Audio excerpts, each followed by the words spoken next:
Crash dévastateur dans une zone animée et sombre, informations contradictoires, comparaison avec d'autres accidents et immobilisation au sol d'un avion légendaire. La tragédie du vol UPS 2976 a bouleversé le monde et UPS survenant directement dans son hub principal au Kentucky. Et, comme c'est toujours le cas lorsqu'une tragédie attire l'attention des gens, cela a soulevé de nombreuses questions difficiles. Jusqu'ici, Peter et moi avons été très prudents dans notre approche de l'accident, parce que nous ne voulions pas spéculer sur ce que pourraient être les réponses à ces questions difficiles. À la place, nous sommes intervenus en direct avec un véritable enquêteur pour parler de la manière dont les experts du NTSB vont découvrir la vérité.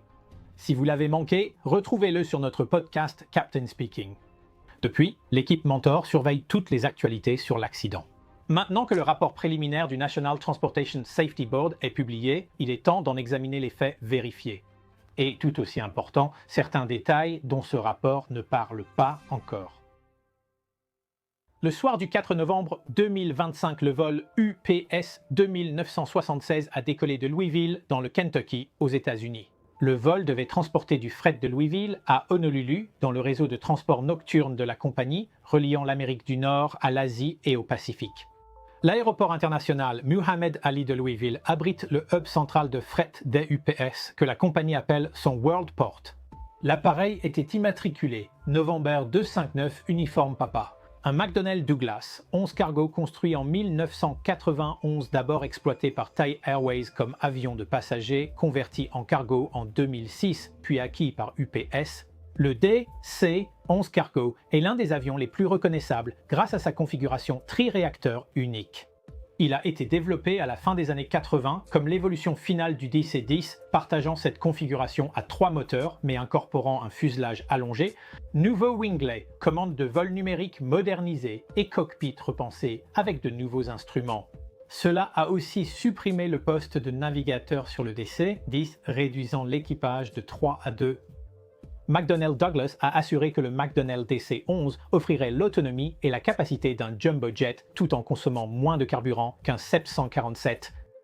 Eh bien, c'est la théorie. En pratique, le McDonnell Douglas 11 n'a pas atteint ses objectifs de performance. Les compagnies aériennes ont constaté que l'avion n'offrait pas l'autonomie ou l'efficacité promise. Au début des années 2000, la plupart des compagnies de transport utilisaient des biréacteurs comme le Boeing 777 ou l'Airbus A330, et le triréacteur a progressivement disparu du service passager. Cependant, le McDonnell Douglas 11 a trouvé une seconde vie comme avion cargo. Sa forte poussée, son grand volume de fret et sa longue portée le rendaient idéal pour des entreprises comme UPS et FedEx, surtout quand elles les ont achetés à prix très réduit auprès des compagnies aériennes de passagers. Au moment de l'accident de UPS, environ 60 DC-11 étaient encore en service commercial actif, tous transportant du fret pour UPS, FedEx et Western Global. Pour ces transporteurs de fret, le DC-11 offre un bon équilibre entre la charge utile et l'autonomie. À pleine charge, il transporte plus de 200 000 livres de fret sur de longues distances, idéal là où des avions cargo plus petits comme le 767-300F peineraient. Son grand volume intérieur en fait aussi un bon avion cargo. Même si le DC-11 est moins efficace que les biréacteurs modernes, les opérateurs cargo utilisent leurs avions moins longtemps par jour que les compagnies passagers. Les coûts de carburant plus élevés sont compensés par un prix d'achat plus bas, mais cette configuration tri-réacteur augmente les coûts de maintenance et crée une complexité opérationnelle. Par exemple, le moteur central du DC-11 est moins accessible pour les équipes au sol que ceux sous les ailes et son installation à travers la dérive impose un réseau complexe de conduits et commandes. De plus, l'aile longue et efficace de l'avion, ainsi que ses petites surfaces de queue, le rendent sensible aux variations d'assiette et d'énergie près du sol. Cependant, d'après ce que j'ai entendu en discutant avec des pilotes qui le pilotent, ils l'apprécient vraiment. Cependant, au fil des années, plusieurs accidents de MD-11 ont impliqué des atterrissages durs ou une perte de contrôle lors de l'atterrissage, et encore en 2009, le vol 80 de FedEx, présenté par Peter sur Mentor Pilot, s'est écrasé à Narita après que le copilote a perdu le contrôle dans de forts vents de travers. Malgré ses particularités, ce type d'appareil est resté un pilier de la flotte long courrier d'UPS. Il se situe entre les 767F de la compagnie, utilisés pour les liaisons nationales et régionales, et les 7478F qui assurent les secteurs intercontinentaux les plus lourds. Le MD-11 est actuellement l'appareil le plus ancien utilisé par UPS.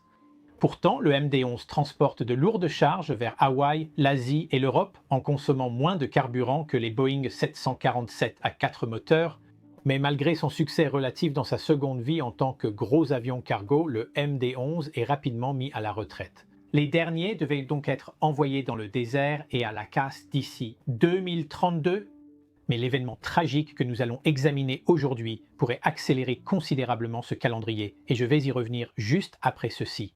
UPS 2976 a débuté son décollage sur la piste 17 droite à Louisville à 22h12 UTC, soit 17h12 heure locale. 3 membres d'équipage étaient dans le cockpit de ce DC-11, le commandant, le copilote et le commandant de relève sur le strapontin. Le rapport préliminaire du National Transportation Safety Board indique que le copilote pilotait, le commandant surveillait et l'équipage était très expérimenté. Le commandant de bord totalisait 8613 heures de vol, dont 4918 sur le McDonnell Douglas 11. Le copilote totalisait en réalité un peu plus d'heures de vol que le commandant, environ 9200, mais moins sur type, seulement 994. Un second commandant de bord, pilote de relève et le plus expérimenté, totalisait 15 250 heures de vol, dont 8 775 sur type. Ces gars-là n'étaient clairement pas débutants, mais pendant le roulage au décollage, des témoins autour de l'aéroport ont vu des signes que quelque chose n'allait pas, alors plusieurs d'entre eux ont commencé à filmer le décollage avec leur téléphone. Des vidéos de témoins oculaires, dont des caméras de sécurité et de tableaux de bord, montraient une flamme importante, visible depuis l'aile gauche près du moteur 1, alors qu'il poursuivait la piste lors de la tentative de décollage.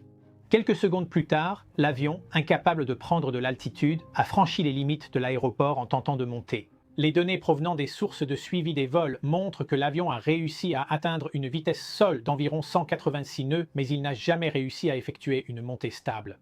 Il a bien décollé, mais le National Transportation Safety Board confirmera plus tard que l'altitude maximale atteinte par l'avion était d'environ 100 pieds au-dessus du sol, mais cette estimation d'altitude changera de nouveau par la suite. Le National Transportation Safety Board a confirmé lors d'un point quotidien que, pendant la course au décollage, le moteur gauche, numéro 1, s'est détaché de l'avion. Le National Transportation Safety Board a vu les images de vidéosurveillance de l'aéroport, mais elles n'ont pas été publiées. Les photos du moteur au sol, que nous avons tous vues, le montrent à l'arrêt, près de l'extrémité opposée, près d'une manche à air et des feux PAPI pour les avions atterrissant sur la piste 35 gauche. Le NTSB a aussi confirmé que la majeure partie du pylône reliant le moteur à l'aile s'était détachée de l'aile. Lorsque le NTSB a publié son rapport préliminaire le 20 novembre, nous avons enfin vu 6 images de cet aéroport. Des images de vidéosurveillance montrant comment le moteur numéro 1 s'est détaché et s'est envolé de l'aile gauche. Le moteur s'est incliné vers le haut, puis a traversé le fuselage avant de toucher le sol et de se disloquer.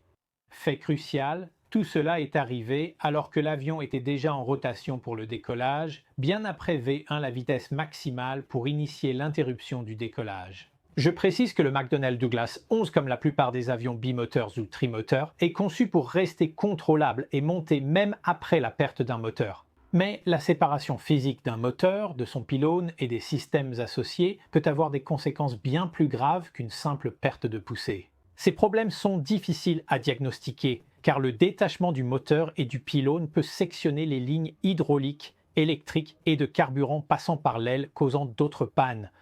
Et il est vraiment important de souligner ici que le rapport préliminaire n'a pas indiqué les avertissements reçus par l'équipage ni leur ordre d'arrivée. Ou, plus important, pourquoi l'avion n'a pas monté comme prévu? En cas de panne moteur, les systèmes du DC-11 sont automatisés pour donner la priorité aux messages concernant le moteur et les incendies.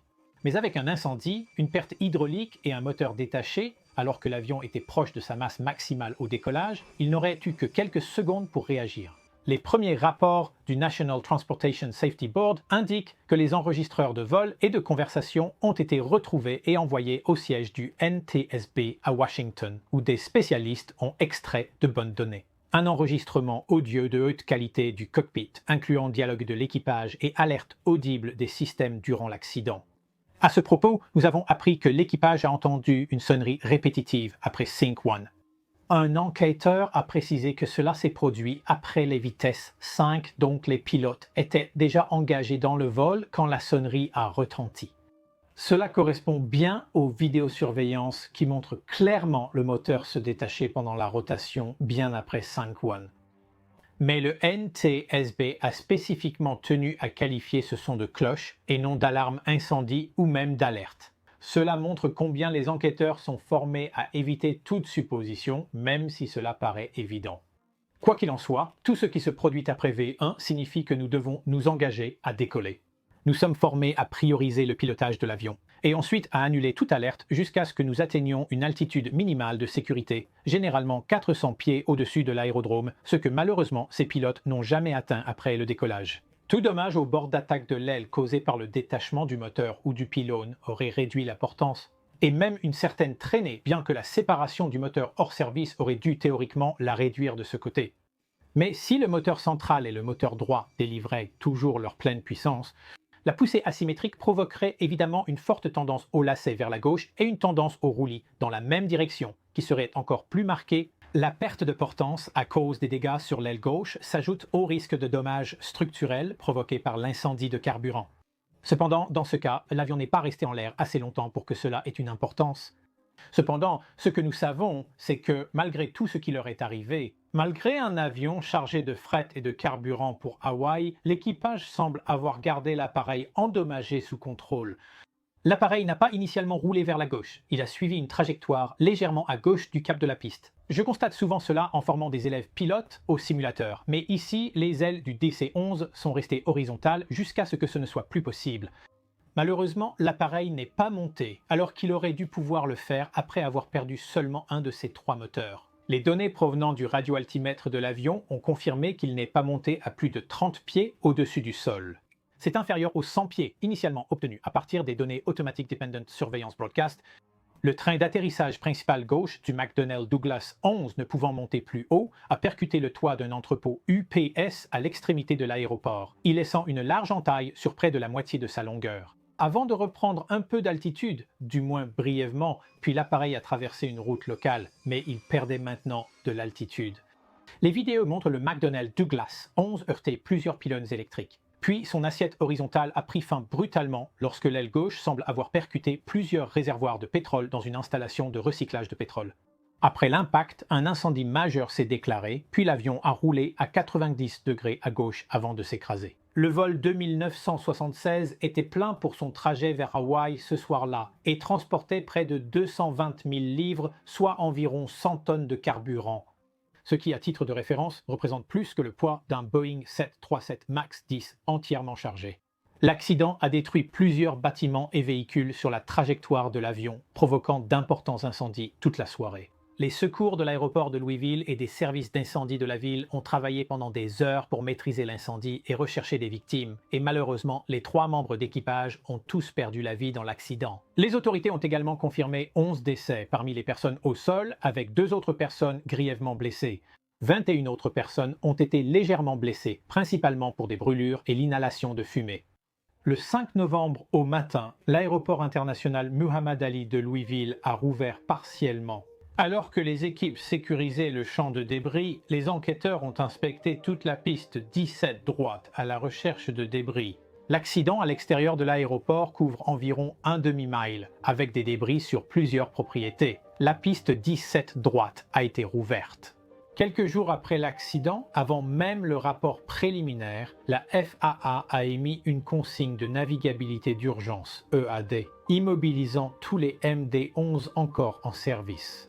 Cette décision est survenue après l'immobilisation temporaire des avions par les compagnies aériennes suivant la recommandation de Boeing. L'EAD portait sur l'installation du moteur sur sa nacelle, le pylône et l'aile. Et quelques jours plus tard, la FAA a remplacé cette EAD par une nouvelle version qui a également cloué au sol l'ancien DC-10, puisqu'il utilise une configuration de moteur et de pylône très similaire. Les 2 EAD de la FAA n'indiquaient aucune procédure pour la remise en service de ces avions. Cela viendra sûrement plus tard, quand un nouveau EAD le remplacera. Le rapport préliminaire du National Transportation Safety Board explique clairement pourquoi la FAA a immobilisé ces avions. Les photos dans le rapport montrent que le support arrière ou arrière du pylône moteur qui le relie à l'aile s'est détaché. Des fissures de fatigue sur le support cassé indiquent un problème développé avec le temps. Sans surprise, le National Transportation Safety Board a ajouté des métallurgistes et d'autres experts dans leur équipe à mesure que leur enquête se poursuit. Ils vont maintenant chercher des signes de fatigue, surcharge ou corrosion du métal pour identifier la cause de la défaillance. Ce travail est souvent très lent et minutieux. Voici comment les enquêteurs retracent un accident jusqu'à sa cause mécanique. Dès lors, l'enquête progressera par étapes. Les équipes du National Transportation Safety Board incluent aussi des experts en moteurs, structures, systèmes et facteurs humains. En parallèle, des équipes à Louisville et Washington, district de Columbia, examinent l'historique de maintenance et d'inspection de l'avion. Les enquêteurs analyseront les journaux de maintenance, les numéros de série et les inspections antérieures pour déterminer si un défaut préexistant a pu jouer un rôle. Le groupe facteur humain étudie les dossiers de formation, planning de repos et validité des séances simulateurs de l'équipage.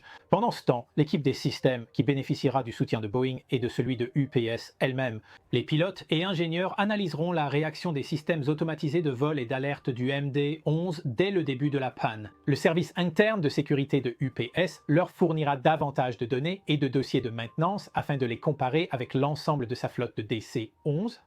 Selon leur découverte, le National Transportation Safety Board pourrait aussi demander plus de données à d'autres exploitants de McDonnell Douglas 11 dès que cet accident s'est produit. Lorsqu'il est devenu évident qu'un moteur s'était détaché de l'aile, les gens ont commencé à faire des parallèles entre ce crash et celui du vol American Airlines 191 en 1979. Cet avion, cette fois un Douglas Commercial 10, a également subi une fracture du support arrière du pylône du moteur gauche, ce qui a provoqué la séparation du moteur. Le moteur s'est envolé au-dessus de l'aile.